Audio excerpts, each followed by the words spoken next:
ഏലത്തിന്റെ വിലയിടിവും വിഷാംശവുമൊക്കെ സജീവ ചർച്ചയാകുന്ന ഈ കാലത്ത് അത്യുൽപാദന ശേഷി പുതിയ ഇനം ഏലച്ചെടി വികസിപ്പിച്ച് രംഗത്ത് വരികയാണ് ഇടുക്കി ചോറ്റുപാറ പുറംചിറയിൽ ജോർജ് കുട്ടി എന്ന കർഷകൻ. പുതിയ കണ്ടുപിടുത്തം എപ്പോൾ പാമ്പാടുംപാറ ഏലം ഗവേഷണ കേന്ദ്രം ശാസ്ത്രജ്ഞന്മാരുടെ നിരീക്ഷണത്തിലാണ്. ജോർജ് കുട്ടിയുടെ 49 സെന്റ് സ്ഥലത്ത് വിളയുന്നത് 12 ഇനം ഏലച്ചെടികളാണ്. കഴിഞ്ഞ 5 വർഷത്തിനിടെ പല സ്ഥലങ്ങളിൽ നിന്നും എത്തിച്ച ഏലച്ചെടികളാണിവ. തേനീച്ചകളെ ആകർഷിച്ച് പരാഗണം വർദ്ധിപ്പിക്കുവാൻ അണലിവേഗം എന്ന ഔഷധ സസ്യവും എത്തിച്ചു.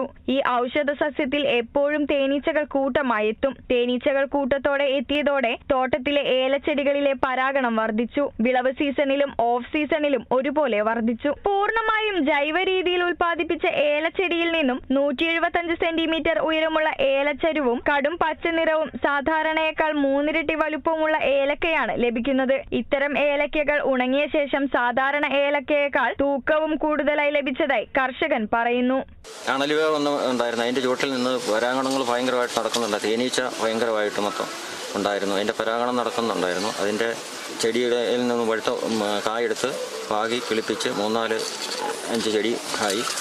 അത് 172 സെന്റിമീറ്റർ ഉയരമുള്ള ചരവും 24 മുതൽ 28 വരെ അരി വലിപ്പമുള്ള അരിയും തൊണ്ടുകട്ടിയും ഉള്ളതാണ്.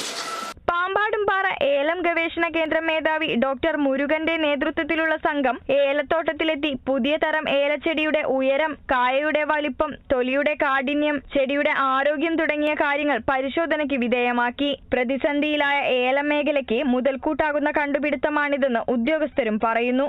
Kerala vision news, Idukki.